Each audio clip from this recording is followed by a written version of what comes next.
여러분 반갑습니다. 누가복음 말씀 묵상 시간입니다. 지극히 높은 곳에서는 하나님께 영광이요 땅에서는 하나님이 기뻐하신 자 중에 평화로다 하는 이 말씀이 우리 삶 속에서 실제가 될 수 있기를 간절히 소망합니다. 여러분, 하늘 위에서는 이미 하나님의 능력으로 평화의 나라가 이루어졌습니다. 하지만 이 땅은 아직 평화가 완성되지 않았습니다. 하나님께서는 이 땅을 평화롭게 하기 위해서 예수님을 보내주셨습니다. 그래서 사실은 예수님의 초림, 예수님의 오심을 통해서 하나님 나라, 평화의 나라는 시작되었습니다. 하지만 여러분, 이 평화의 나라는 아직 완성되지 않았습니다. 예수님이 다시 재림하실 때 이 평화의 나라, 하나님 나라는 완성이 될 것입니다. 그러므로 예수님의 초림부터 재림까지 이 종말의 시대를 살아가는 우리는 하나님 나라를 경험한다고 할 때 평화를 경험하지만 또 한편으로는 분쟁과 갈등과 분리를 경험할 수 있다 하는 사실입니다. 우리가 하나님 나라를 추구하고 평화를 추구하는데 왜 이 땅에는 여전히 평화가 존재하지 않는지 이 현실론적인 문제를 가지고 많이 고민할 수가 있습니다. 여러분, 이 고민에 대한 답을 오늘 본문에서 주고 계십니다. 우리가 하나님 나라를 추구할 때 여전히 이 땅이 평화롭지 못하는 이 문제를 어떻게 이해해야만 하는지 이 본문을 통해서 더 깊이 한번 살펴볼 수 있기를 바랍니다. 오늘 말씀은 누가복음 12장 49절에서 59절 말씀입니다. 49절에서 51절 말씀을 먼저 읽어드립니다. 내가 불을 땅에 던지러 왔노니 이 불이 이미 붙었으면 내가 무엇을 원하리요? 나는 받을 세례가 있으니 그것이 이루어지기까지 나의 답답함이 어떠하겠느냐? 내가 세상에 화평을 주려고 온 줄로 아느냐? 내가 너희에게 이르노니 아니라 도리어 분쟁하게 하려 함이로다. 여러분, 여기서 매우 아주 이상한 구절을 하나 우리는 만나게 됩니다. 그것은 무엇이냐면 예수님께서 하시는 말씀입니다. 내가 불을 땅에 던지러 왔다. 먼저 이것부터 좀 수상합니다. 그리고 내가 세상에 화평을 주려고 온 줄로 아느냐? 내가 너희에게 이르노니 아니라 도리어 분쟁하게 하려 함이로다. 예수님께서는 이 땅에 평화를 주시러 오신 거 아닌가? 예수님께서 이루시고자 하는 그 하나님 나라는 평화의 나라 아닌가? 그런데 땅에 불을 던진다. 이 불은 대개 심판을 상징하지 않습니까?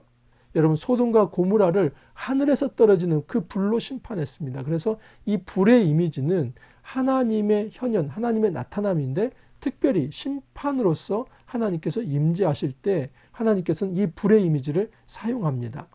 그래서 이 불을 땅에 던지러 왔다 하는 것은 하나님의 심판을 대신하기 위해서 이 땅에 오셨다 이렇게 해석할 수도 있습니다. 또한 여기 보면 세상에 화평을 주려고 온 줄로 아느냐? 너희에게 이르노니 도리어 분쟁하게 하려 합니다. 예수님께서는 평화를 이루러 우리는 왔다고 생각을 했는데 왜 분쟁하게 하려고 한다 하는 말씀일까? 잘 이해가 되지 않습니다. 서두에서도 제가 말씀을 드렸지만 누가복음 2장 14절에 보면 지극히 높은 곳에서는 하나님께 영광이요 땅에서는 하나님이 기뻐하신 자 중에 평화로다. 여러분, 이것은 예수님이 태어나셨을 때에 하늘에서 그 목자들에게 말씀을 주신 것입니다. 그 목자들에게 지금 아기 예수께 가서 경배하라고 할 때 주신 말씀입니다. 그런데 바로 지극히 높으신 곳에서는 하나님께 영광이요 이 땅에서는 하나님께서 기뻐하시는 자 중에 평화로다. 그렇게 말씀을 합니다. 그 이유는 무엇이냐면 이 아기 예수, 이 예수를 통해서 하늘의 평화가 이 땅에서 실제가 될 것이다. 그것을 얘기한 것입니다. 또한 누가복음 19장 38절을 보면 이르되 찬송하리로다 주의 이름으로 오시는 왕이여 하늘에는 평화요 가장 높은 곳에는 영광이로다. 하늘에는 평화요 가장 높은 곳에는 영광이로다. 이 말씀은 누가복음 2장 14절과도 연결이 됩니다. 지금 예수님께서 예루살렘 입성을 할 때 많은 사람들이 호산나 호산나 하면서 예수님 앞에 그 찬양을 올려드렸습니다. 그리고 자기의 옷을 깔아드리면서 그 찬양시가 이것입니다. 찬송하리로다 주님의 이름으로 오시는 왕이여. 예수님에 대한 칭호이죠. 하늘에는 평화요 가장 높은 곳에는 영광이로다. 바로 예수 그리스도를 통해서 평화가 임할 것이다. 그것을 선언한 것입니다. 또한 예수님께서 예루살렘 입성하시면서 그 예루살렘 성을 보면서 하신 말씀이 있습니다. 19장 42절 보면 이르시되 너도 오늘 평화에 관한 일을 알았더라면 좋을 뻔하였거니와 지금 내 눈에 숨겨졌도다. 사실은 예수님께서는 이 예루살렘이 패망할 것을 보면서 이 예루살렘이 평화에 대해서 알았으면 좋았을 텐데 그 말씀을 한 겁니다. 여러분, 지금 예수님께서는 이 땅에 궁극적으로 오신 목적이 평화, 그 평화를 위해서 오셨다 하는 거 맞습니다. 그 당시에 박스 로마나 그랬습니다. 이 말은 로마의 평화라는 의미입니다. 다시 말해서 로마 황제가 정복을 통하여서 그의 황제 앞에 수종하고 또 황제 앞에 충성하는 그런 어떤 나라를 그 백성들에게 주는 평화, 이 로마 황제가 주는 평화, 그걸 얘기했습니다. 근데 누가복음에서는 그 황제가 주는 평화가 아니라 예수가 왕이 되어서 예수님을 통해서 주어지는 그 평화, 그것을 얘기를 하는 것입니다. 그런데 이 평화의 나라를 궁극적으로 누가복음은 얘기를 하고 있는데 왜 12장 지금 49절에서 51절에서는 예수님이 불을 던지러 왔다. 그리고 내가 온 것은 평화를 위한 게 아니라 분쟁하기 위함이다. 여러분, 이 말 자체가 매우 모순적으로 들리는 거 아닙니까?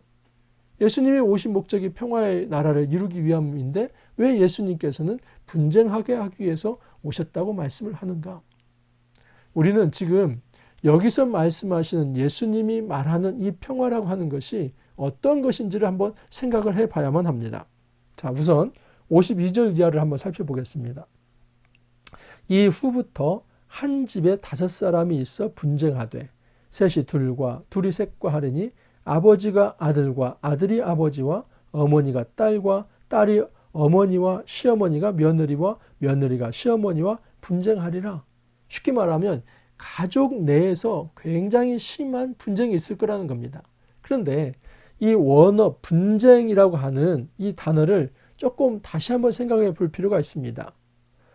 디아메리스모스 하는 이 말은 어떤 의미가 있냐면 영어로 말하면 디비전입니다. 분리라는 의미가 있습니다.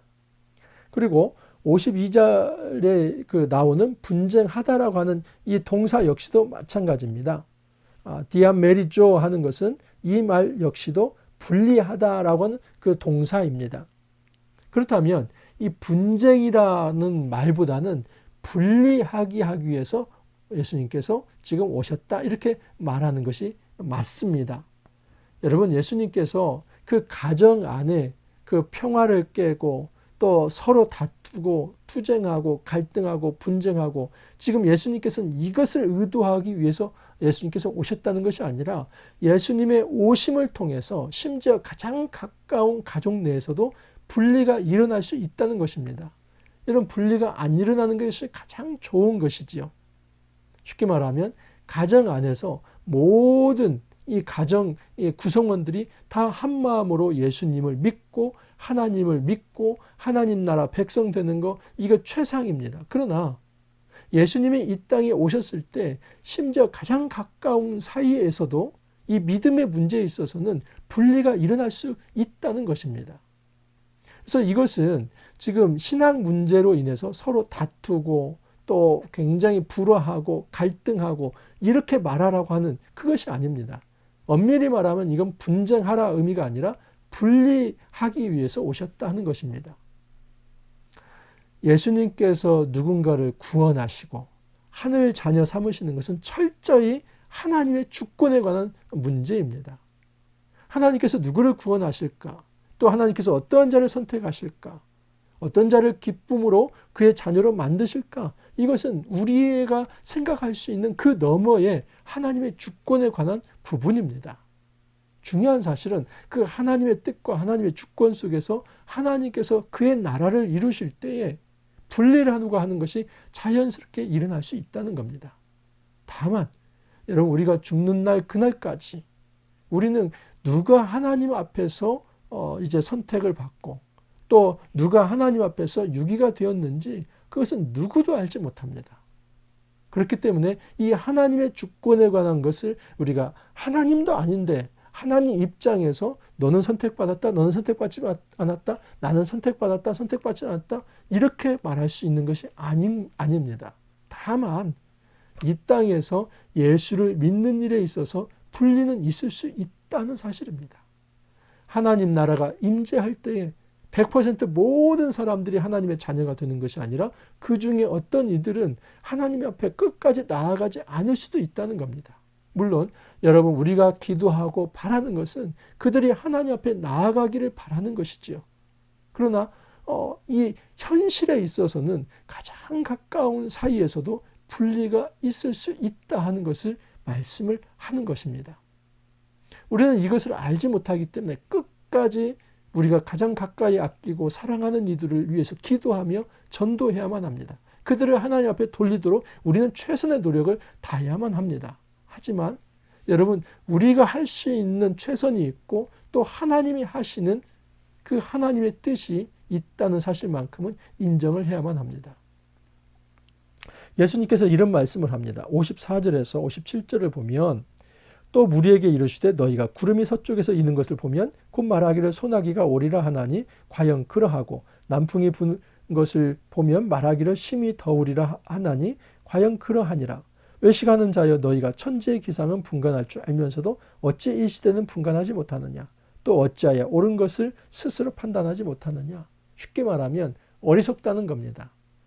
여러분 지금 구름이 서쪽에서 일어난다는 것은 서풍이 서쪽에서 바람이 일어난다는 겁니다.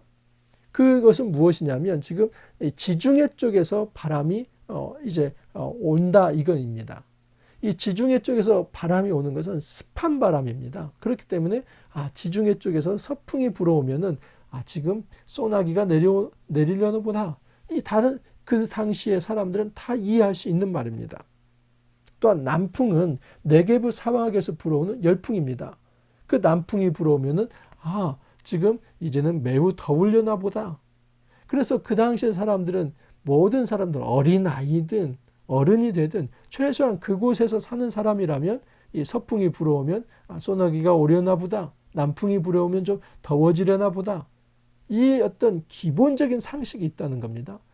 지금 예수님께서 하시는 말은 이 자연현상을 보면서 이 기후와 날씨를 분간할 줄 알면서 어찌하여 이 세대에 대해서는 분간하지 못하느냐. 너희들에게는 지식은 있지만 지혜가 없구나. 그 얘기를 하는 것입니다. 여러분 우리가 세상적 지식은 많지 않습니까? 과학적 지식도 있고 인간관계에 대한 지식도 있고 생물학적 지식도 있고 또 심리학적 지식도 있고 그리고 경제적인 어떤 관념도 다 있습니다. 그 모든 지식이 있지만 정작 이 하나님께서 이루시고자 하는 그 하나님 나라에 대한 지혜가 없다면 여러분 정말 어리석은 자가 될 수 있습니다.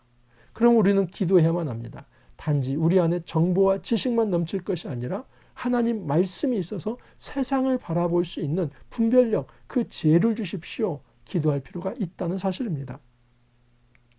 주님이 지혜로운 자는 그 심판 때까지 가는 것이 아니라 심판 때에 가기 전에 먼저 회개한다는 것을 말씀합니다. 58절 이하입니다. 내가 너를 고발하는 자와 함께 법관에게 갈 때에 길에서 화해하기를 힘쓰라. 그가 너를 재판장에게 끌어가고 재판장이 너를 옥졸에게 넘겨주어 옥졸이 옥에 가둘까 염려하라. 내게 이르노니 한 푼이라도 남김이 없이 갚지 아니하고서는 결코 거기서 나오지 못하리라 하시니라. 어떤 사람이 지금 재판장에 끌려갑니다. 그 고발하는 자가 그 재판장에 끌어갑니다. 근데 그 고발하는 자와 지금 이 사람이 서로 화해하지 않는다면 그 재판장이 너 지금 이 사람에게 돈 갚기 전까지는 감옥에 가도 이렇게 판결이 나면 끝난다는 겁니다. 그렇기 때문에 그 재판이 이루어지기 전에 지금 이해 당사자 간에 화해를 해라 이 말입니다. 이 이야기는 무슨 이야기냐면 지금 하나님의 심판대가 얼마 남지 않았다는 겁니다. 그 하나님의 심판, 하나님께서 지금 여호와께서 모든 사람의 잘잘못을 따져서 심판하실 텐데 그 심판대에 이르기 전에 회개할 일이 있으면 빨리 회개하라는 겁니다. 예수님께서 말씀하시는 것은 이 땅의 자연 환경을 보면서 이 기상과 기후만 분별할 것이 아니라 이 세대를 분간하면서 이 세대는 지금 예수님 말씀 앞에 무릎 꿇고 회개할 때이니 그 회개가 일어난다면 그 사람에게는 진정한 평화가 임할 거라는 겁니다. 여러분, 예수님께서 이 땅에 평화를 이루시기에 오신 거 맞습니다. 이게 궁극적입니다. 그런데 그 평화라고 하는 것은 예수님께서 그 사단과 어둠의 권세와 이 땅의 악의 권세를 치고 이 승리가 이루어지기 전까지는 이루어지지 않습니다. 물론 여러분, 예수님의 초림을 통해서 사단의 허리는 꺾였습니다. 그러나 여러분, 사단이 지금 소멸된 것이 아닙니다.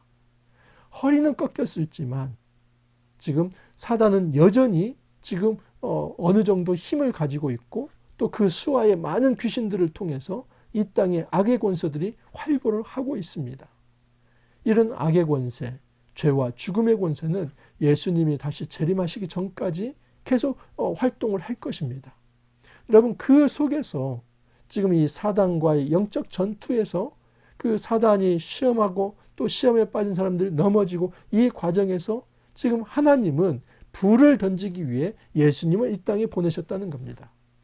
그 불은 심판의 불입니다. 그 심판의 불은 1차적으로 사단과 귀신들을 향한 것이며 또한 그에 부역하면서 이 악의 권세에 넘어가고 하나님 앞에, 예수님 앞에 무릎 꿇지 않는 그 불신자들, 바로 믿음이 없는 자들에게 임하는 심판의 불이다라고 말할 수 있습니다. 궁극적으로 예수님은 이 땅에 구원을 가지러 오셨지만 그 구원을 이루시기 위해서 심판의 과정이라는 게 필요하다는 것입니다. 예수님이 이 말씀을 하셨습니다. 50절에 보면 나는 받을 세례가 있으니 그것이 이루어지기까지 나의 답답함이 어떠하겠느냐. 이 답답하다 하는 것, 쉐코라는 말은 사로잡다, 사로잡히다, 집중하다 이런 의미입니다. 그러니까 이걸 다시 번역을 하면 그것이 이루어지기까지 나의 그 집중함이 얼마나 깊겠는가 그 말입니다. 무슨 얘기냐면 예수님은 지금 내가 받을 세례가 있다. 그 세례를 받기 전까지는 나는 좌우로 한눈 팔지 않고 오히려 그 목적을 향해서 오직 하나의 목적을 향해서 집중해서 나아가겠다. 이것입니다. 그래서 이 아주 내가 이 받을 세례 때문에 답답하다 이런 의미가 아닙니다. 내가 받을 세례를 이루는 그 때까지 나는 집중해서 가겠다. 세례가 무엇입니까?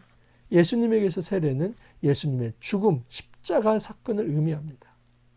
그 십자가 사건을 향해 나아가기까지 좌우로 내가 눈을 두지 않고 오직 하나의 목표를 향해서 집중해서 나아가겠다. 그 얘기를 합니다. 왜냐하면 예수님의 이 십자가 사건을 통해서 완전히 사단의 권세가 깨지며 예수님의 승리가 확정이 되며 그 승리를 통해서 우리에게 평화가 주어지기 때문입니다.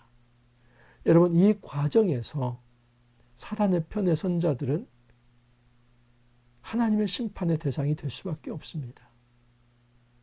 그리고 이 땅은 정말 우리가 어쩔 수 없는 그런 분리를 경험할 때가 있습니다.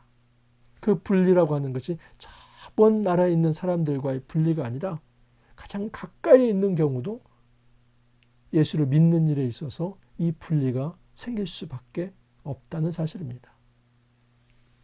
여러분, 이 말씀을 받으면서 우리가 함부로 우리의 상황을 합리화해서는 안 됩니다. 우리 가정에 믿지 않는 사람이 있는데 그럼 분리됐군. 그렇게 생각하면 안 됩니다. 왜냐하면 그렇게 생각한다면 우리는 하나님 입장이 되어버리는 겁니다. 인간의 입장에서는 하나님의 뜻을 모릅니다. 그러면 우리 생명에 다하는 그날까지는 가능성을 두고 끝까지 전도하는 자세를 가져야만 합니다. 모든 주권은 하나님은 하나님께 있고 하나님의 뜻에 하나님의 손에 달려 있습니다. 우리는 다만 하나님 앞에 기도할 뿐입니다. 하나님의 평화가 이 땅에 임하게 해주십시오. 우리 가정에 임하게 해주십시오.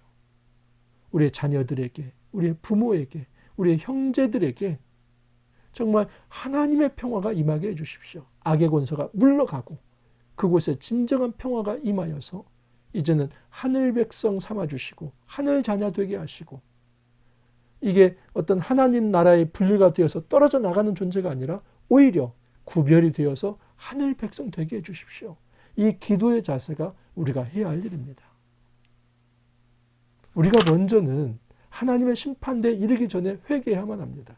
그리고 아직도 그 회개의 자리에 이르지 못한 누군가가 있다면 이것을 얘기해 주면서 회개할 수 있도록 늘 우리는 기도하며 그들이 하나님의 존전 앞에 나아가서 회개할 수 있도록 우리는 돕고 또 인도해야만 합니다.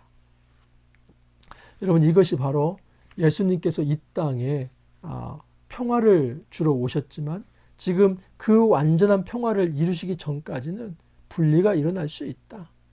그리고 갈등이 있을 수 있고 아픔이 있을 수 있다 하는 이 말씀입니다.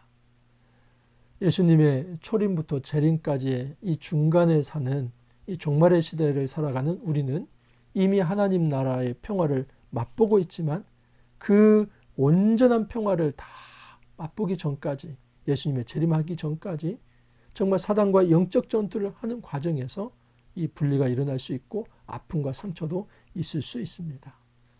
여러분, 이것에 우리가 주저앉고 안주하지 않기를 바랍니다. 오직 하나님의 궁유를 구하면서 먼저는 우리가 그 하나님의 승리를 체험하며 평화를 체험하게 해주십시오. 기도하고, 그리고 우리의 가장 가까운 지인들을 향해서 이 복음 전도자의 자세를 가지고 그들에게 하늘의 평화를 선사하고 그 하늘의 평화의 메시지를 전하는 그런 귀한 전도의 삶 함께 살아갈 수 있기를 간절히 소망합니다. 함께 기도합니다. 주님, 감사합니다. 이 설 명절이 다가오고 있습니다.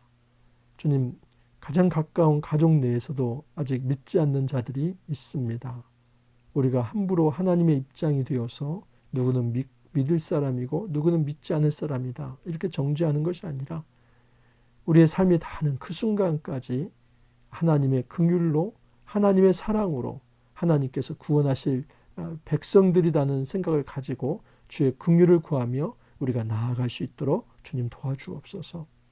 주님, 우리의 가족들 하나님 붙들어 주셔서 아직 하나님의 평화 안으로, 그리스도의 평화 안으로 들어오지 못하였다면 그들이 들어올 수 있도록 축복하여 주옵소서. 하나님 나라에서 분리되어 세상 사람이 되는 것이 아니라 하나님의 백성으로 구별이 되어서 하나님 자녀되는 그런 귀한 축복이 임하도록 주님 축복하여 주옵소서. 감사하고 예수님 이름으로 기도하옵나이다. 아멘. 여러분, 이제 내일부터 연휴 이제 시작이 됩니다. 그러나 목요일, 금요일도 여러분 이 성경 묵상 해설 계속해 드립니다. 특별히 금요일날 설날 아침에는 여러분들 가정 예배할 수 있도록 제가 영상을 좀 올려드리려고 합니다. 참고하시고 또 가정에서도 하나님 앞에 영광의 예배 드릴 수 있기를 바랍니다. 여러분 수고 많이 하셨습니다. 또 하루 화이팅 하시고 내일 찾아뵙도록 하겠습니다. 감사합니다.